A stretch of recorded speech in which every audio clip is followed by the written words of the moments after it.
बच्चों, good morning everyone. Myself Akanksha Katiyar. बच्चों, आज मैं लेके आई हूँ ह्यूमन फिजियोलॉजी का chapter number 3 body fluid and circulation.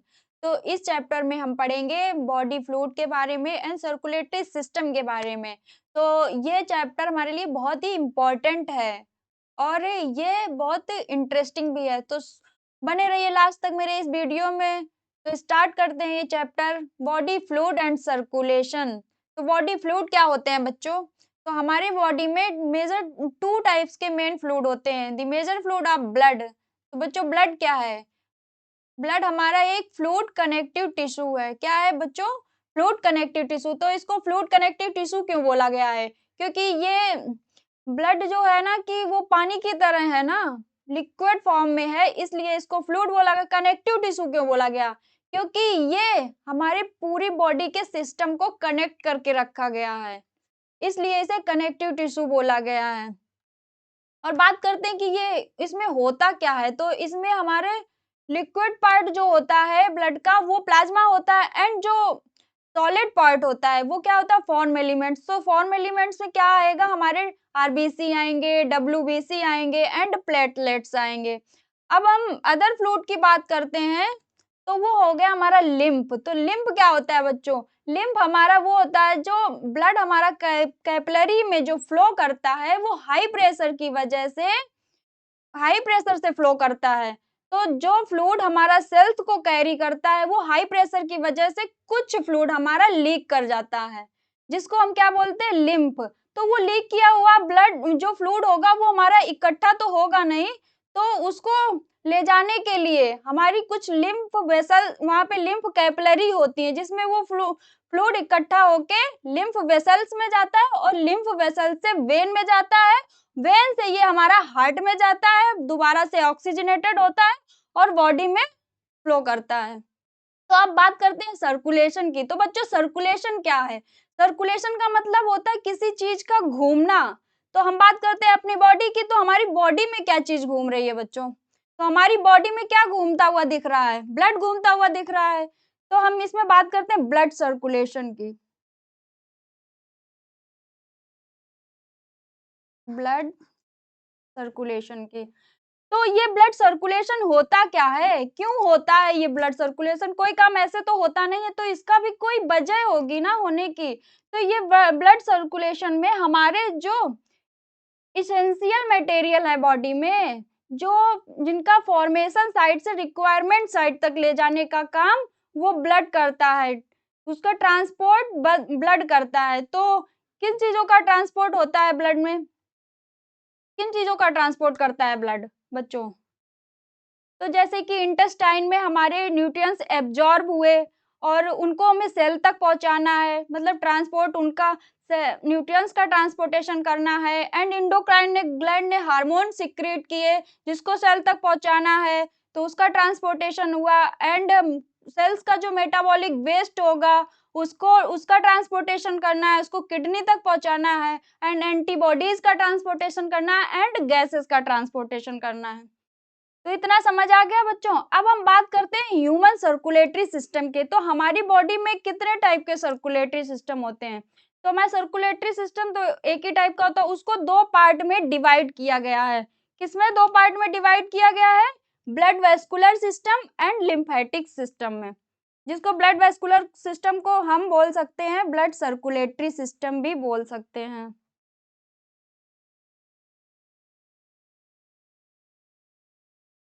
Blood circulatory system,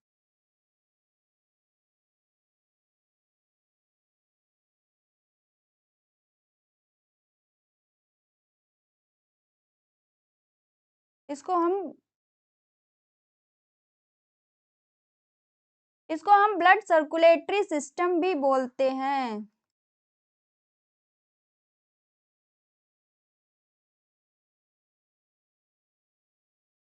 okay. अब ये दो दो सर्कुलेटरी सिस्टम हो गए। ब्लड वेस्कुलर सिस्टम, जो ब्लड जिसको हम ब्लड सर्कुलेटरी सिस्टम भी बोलते हैं, ये हमारा ज्यादा एक्सटेंसिव है।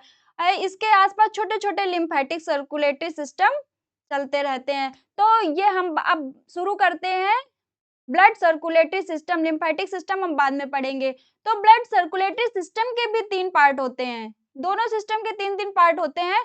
तो स्टार्ट करते हैं ब्लड सर्कुलेटरी सिस्टम। तो इसमें ब्लड सर्कुलेटरी मतलब कोई फ्लूइड है जो सर्कुलेट हो रहा है। तो क्या फ्लूइड सर्कुलेट हो रहा है? उसमें हमारा ब्लड सर्कुलेट हो रहा है। क्या सर्कुलेट हो रहा है बच्चों? हमारा ब्लड सर्कुलेट हो रहा है। तो एक मान लेते हैं। एंड ब्लड किसमें सर्कुलेट होगा? किसी चीज में सर्कुलेट होगा, क्योंकि ऐसे तो ब्लड बह नहीं रहा हमारे शरीर में। ये देखिए, किसी चीज में सर्कुलेट हो रहा है, तो ये हमारी क्या हो गई? ब्लड वेसल्स हो गई। क्या हो गई बच्चों? Blood vessels. जैसे कि ये हमारे सेल्स हो गए और ये हमारी ब्लड वेसल्स हो गई। तो ये ब्लड हमारी ब्लड वेसल्स में बह रहा है। हमारी सेल्स जो है वो ब्लड से नहा नहीं रही हैं, ये अलग हैं वेसल से। तो इस ये दूसरा पार्ट हो गया ब्लड वेसल्स। एंड जैसे किसी ट्यूब, ये हमारी ब्लड वेसल एक ट्यूब की तरह हो गई। तो किसी ट्यूब में पानी भरा, तो हम चाहते हैं वो पानी ऊपर की तरफ जाए। तो ऊपर की तरफ कैसे जाएगा? किसी पंप की जरूरत पड़ेगी ना, किसी मोटर की जरूरत पड़ेगी। तो वो बॉडी में भी ऐसे हम चाहते हैं कि हमारा ब्लड घूमे। तो वो ब्लड कैसे घूमेगा? हम चाहते हैं हमारा ब्लड एंटी ग्रेविटी भी घूमे, लॉन्ग ग्रेविटी भी घूमे। तो कैसे घूमेगा? तो उसके लिए हमें एक पंप की जरूरत पड़ेगी। तो हमारे बॉडी में वो कौन सा पंप है? तो वो बॉडी में हमारे हार्ट है, जो पंपिंग ऑर्गन का काम करता है। इसको पंपिंग ऑर्गन भी बोलते हैं।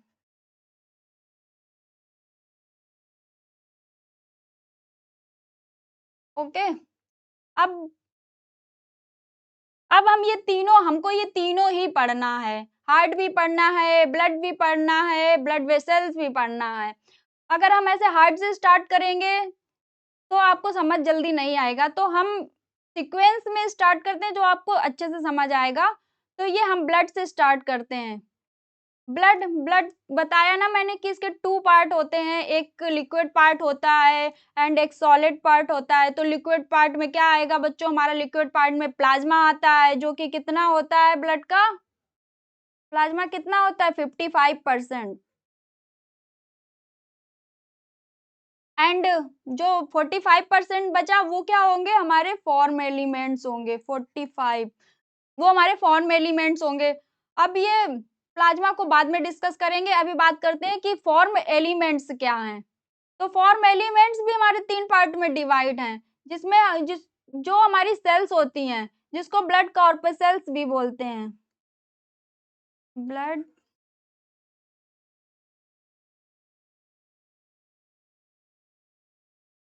ब्लड कॉर्पसेल्स भी बोलते हैं। तो उसमें सेल्स कौन-कौन सी हमारी हो गई? आरबीसी हो गया, रेड ब्लड सेल्स, जिसको क्या बोलते हैं? Red blood cells. इसका एक दूसरा भी नाम होता है इरेथ्रोसाइट्स। क्या नाम होता है इसका? इरेथ्रोसाइट।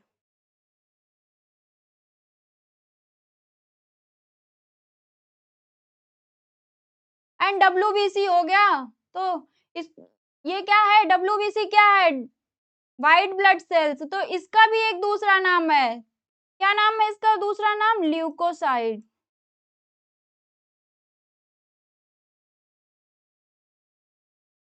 अब बात करते हैं प्लेटलेट्स।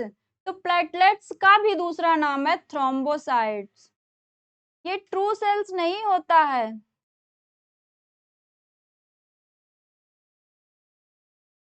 ये सेल्स जैसा दिखता है, लेकिन ये इसको ट्रू सेल्स नहीं बोलेंगे। तो अब डब्ल्यूबीसी हमारा further divided into granulocyte and A granulocyte. तो ग्रेन्युलोसाइट कौन से होंगे? जैसे ये हो गया डब्ल्यूबीसी। तो इसमें हमारे ग्रेन्यूल्स प्रेजेंट होंगे, जिसको हम क्या बोलेंगे? इसके मैट्रिक्स में ग्रेन्यूल्स प्रेजेंट होंगे, इसको क्या बोलेंगे? ग्रेन्युलोसाइट्स। और जिसके मैट्रिक्स में ग्रेन्युलोसाइट वो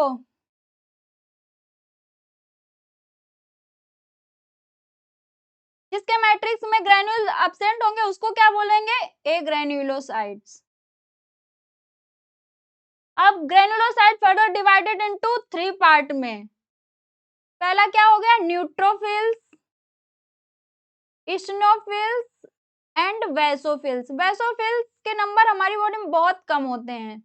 इसके नंबर बहुत कम होते हैं। अब granulocyte further divided into lymphocyte and monocyte. Lymphocyte and monocyte. अब लिम्फोसाइट भी हमारे 2 टाइप्स के होते हैं, B lymphocyte and T lymphocyte. अभी पहले ब्लड पढ़ लेते हैं कि ब्लड है क्या। अब डिटेल में हम आपको ब्लड पढ़ाते हैं, डिटेल में ब्लड है क्या। अच्छा बताइए बच्चों, ब्लड की स्टडी को क्या बोलते हैं? जिसमें हम ब्लड की स्टडी करते हैं उसको भी कुछ नाम दिया गया होगा ना, तो उसको क्या नाम दिया गया है? हेमेटोलॉजी।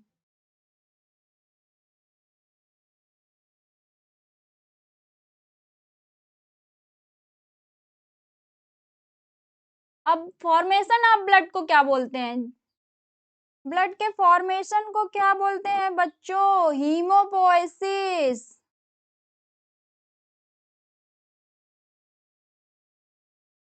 ब्लड है क्या, ये तो सबको पता है, फ्लूइड कनेक्टिव टिश्यू है। क्या है? Connective tissue.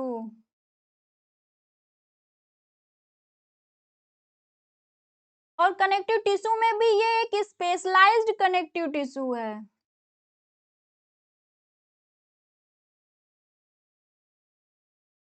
Specialised connective tissue है। अब इसके एक चीज और इसमें है कि ये फाइबरलेस कनेक्टिव टिश्यू, इसके मैट्रिक्स में फाइबर प्रेजेंट नहीं होते हैं, तो ये फाइबरलेस कनेक्टिव टिश्यू है। फाइबरलेस कनेक्टिव टिश्यू।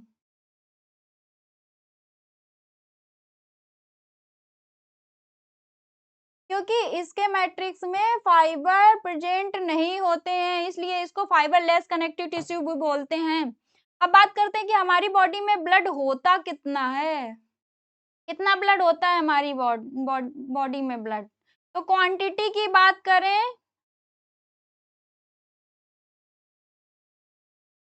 तो हमारी बॉडी में 5 टू 5.5 लीटर।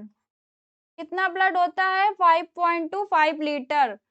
ये जो ब्लड होता कैसा है, कैसा बोलेंगे, कैसी प्रकृति का होता है? एसिडिक होता है, बेसिक होता है या न्यूट्रल होता है? तो हमारा ब्लड पानी की तरह तो होता नहीं है, तो ये थोड़ा सा स्लाइटली एल्कलाइन होता है। कैसा होता है? स्लाइटली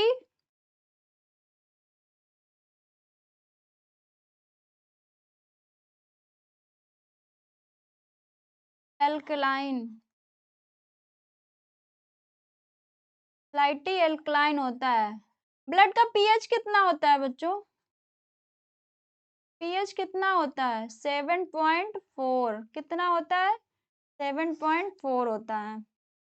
अब कंपोजिशन ऑफ ब्लड की बात करते हैं, तो हमारा 55% इसमें प्लाज्मा हो गया। क्या हो गया? 55% प्लाज्मा हो गया।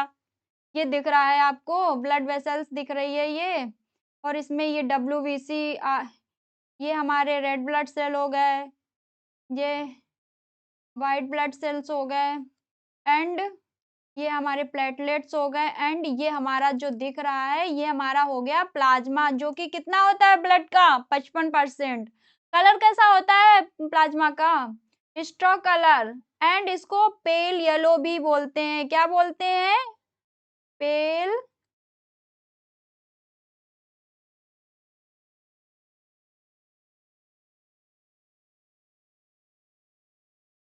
इसको पेल येलो भी बोलते हैं।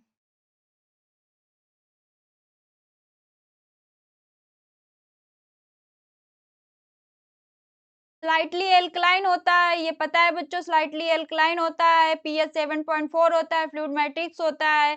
और बाद में जो ये 45% बच रहा है फॉर्म एलिमेंट्स, इसमें क्या आता है हमारे? इसमें हमारे सेल्स आते हैं, आरबीसी आता है, डब्ल्यूबीसी आता है, एंड प्लेटलेट्स आता है, तो जिसको हम एरिथ्रोसाइट, ल्यूकोसाइट एंड थ्रोम्बोसाइट्स बोलते हैं।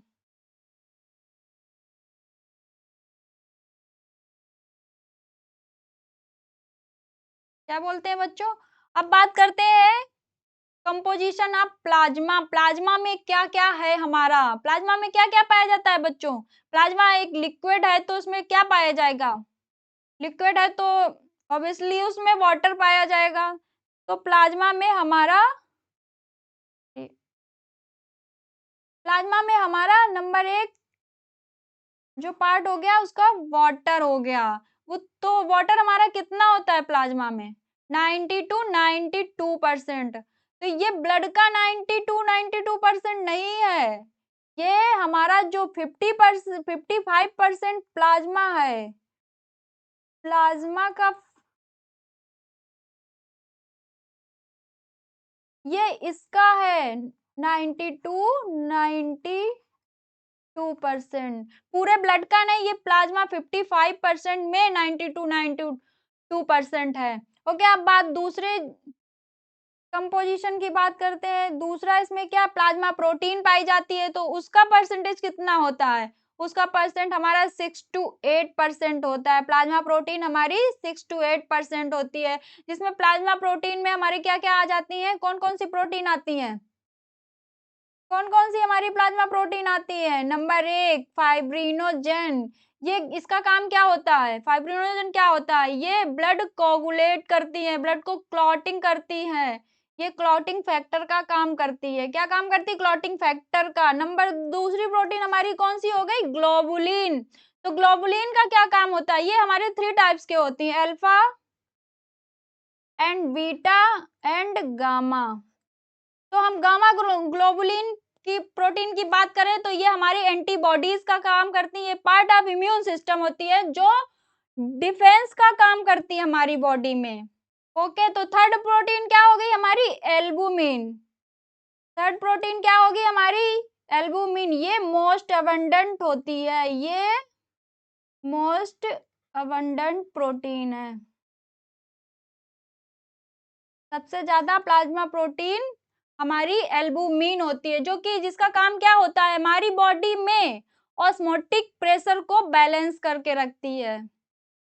जैसे कि ये हमारे सेल्स हो गए, ये हमारे ब्लड वेसल्स हो गए, तो इसमें जब ब्लड वॉल्यूम कम होगा वेसल्स में, तो ये टिश्यू से ब्लड लेके हमारी जो वेसल्स का ब्लड वॉल्यूम को मेंटेन करके रखेगी। ओके, जैसे आपने सुना होगा बीसीओपी। बीसीओपी, तो बीसीओपी बच्चों क्या है? ब्लड कोलॉइडल ऑस्मोटिक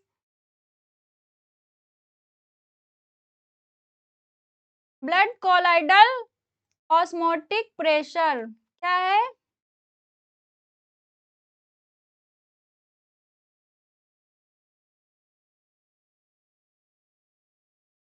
ये हमारी बॉडी में ब्लड कोलाइडल मतलब ब्लड में ऑस्मोटिक प्रेशर को मेंटेन करके रखती है। अब हमारा क्या, ये 90 to 90% वाटर हो गया, 6 to 8% हमारा ये प्लाज्मा प्रोटीन हो गई। अब हमारे 1-2% क्या बचा?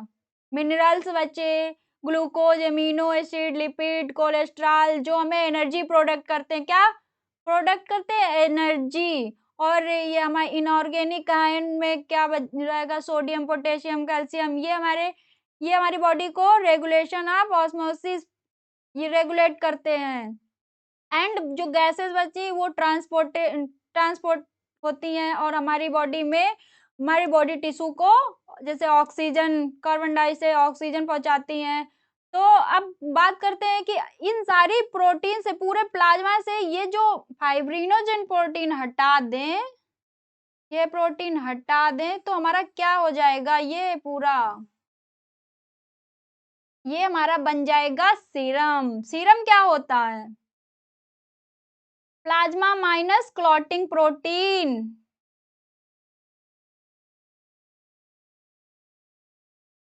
लिख दें प्लाज्मा माइनस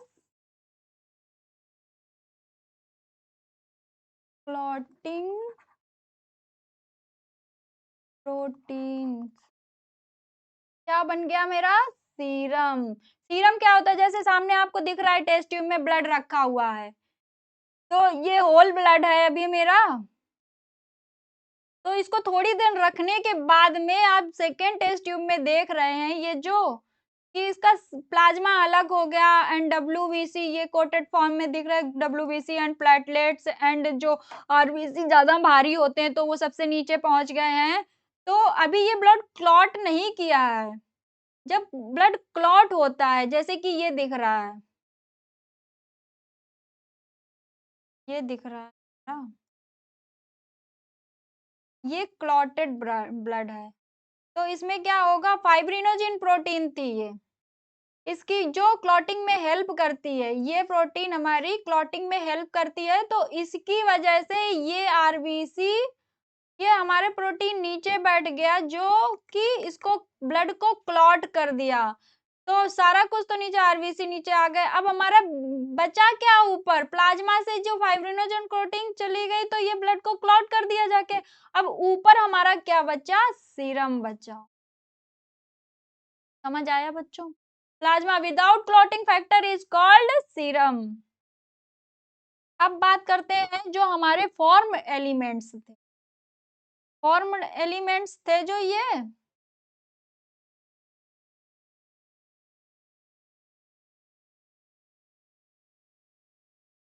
हमारे फॉर्म एलिमेंट्स हो गए। इसकी बात करते हैं, इसमें क्या है।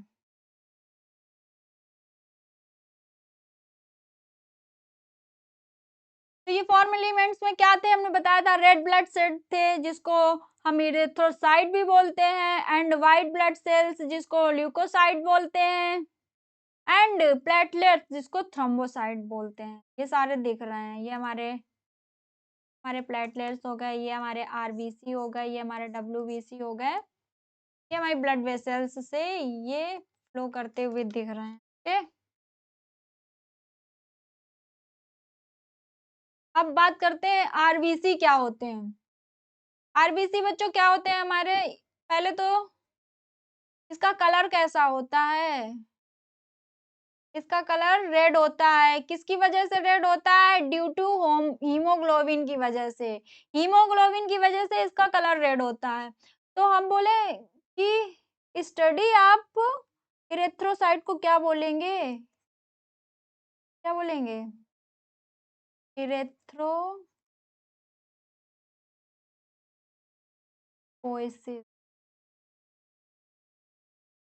इरेथ्रोपोएसिस।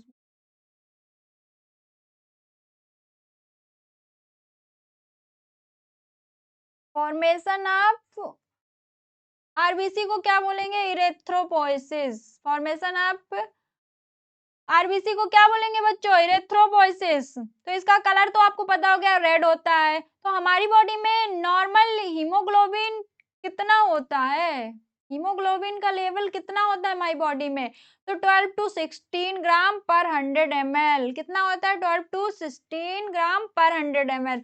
लाइफ स्पैन की बात करें तो इसकी लाइफ स्पैन कितना होता है, 120 डेज, 120 डेज। काउंट की बात करें तो कितना होता है, इसकी काउंटिंग करेंगे तो ये हमारे आरबीसी कितने होते हैं ब्लड में, बॉडी में,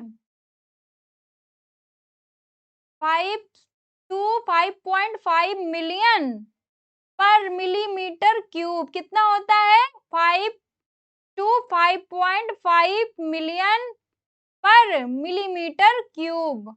अब फॉर्मेशन कहाँ होता है आरबीसी का, आरबीसी के फॉर्मेशन की बात करें तो कहाँ होता है इसका फॉर्मेशन, बोन मैरो में होता है। तो बोन मैरो में तो इसका फॉर्मेशन होता है जब हम एम्ब्रियोनिक स्टेज की बात करें, तब तो बोन मैरो होती नहीं है, तब कहाँ से इसका फॉर्मेशन होगा,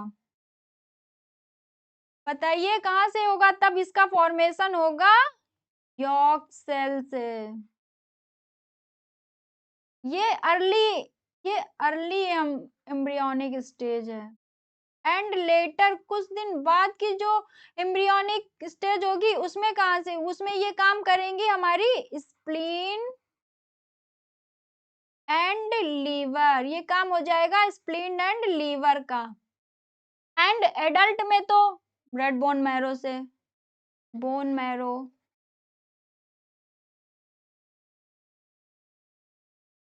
ओके, इतना समझ आया। अब स्ट्रक्चर की बात करें तो इसका स्ट्रक्चर कैसा होता है, कैसा शेप होता है, इसका शेप होता है बाइकॉनकेव शेप।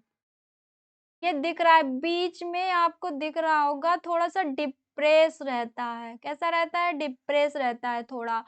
और ये मैच्योर आरबीसी मैच्योर होते-होते अपना सब कुछ दे देते हैं। किसको दे देते हैं? एचबी को, हीमोग्लोबिन को दे देते हैं। किसको दे देते हैं बच्चों? हीमोग्लोबिन। ना इसके अंदर न्यूक्लियस होगा, ना माइटोकॉन्ड्रिया होगा, गोल्गी कॉम्प्लेक्स, सारा कुछ दे देते हैं। तो हीमोग्लोबिन किसके लिए दे देते हैं? हीमोग्लोबिन के लिए देते हैं, सारा कुछ दे देते हैं। फंक्शन क्या होता है इसका? CO2 एंड O2 का ट्रांसपोर्टेशन। क्या होता है? ट्रांसपोर्टेशन करना। और ये हमारे डिस्ट्रॉय कहाँ होते हैं? स्प्लीन में डिस्ट्रॉयड होते हैं। कहाँ डिस्ट्रॉयड होते हैं? स्प्लीन में। अब बात करते हैं WBC, इसको हम लोग कल देखेंगे। Okay, bye bye, all the best, take care.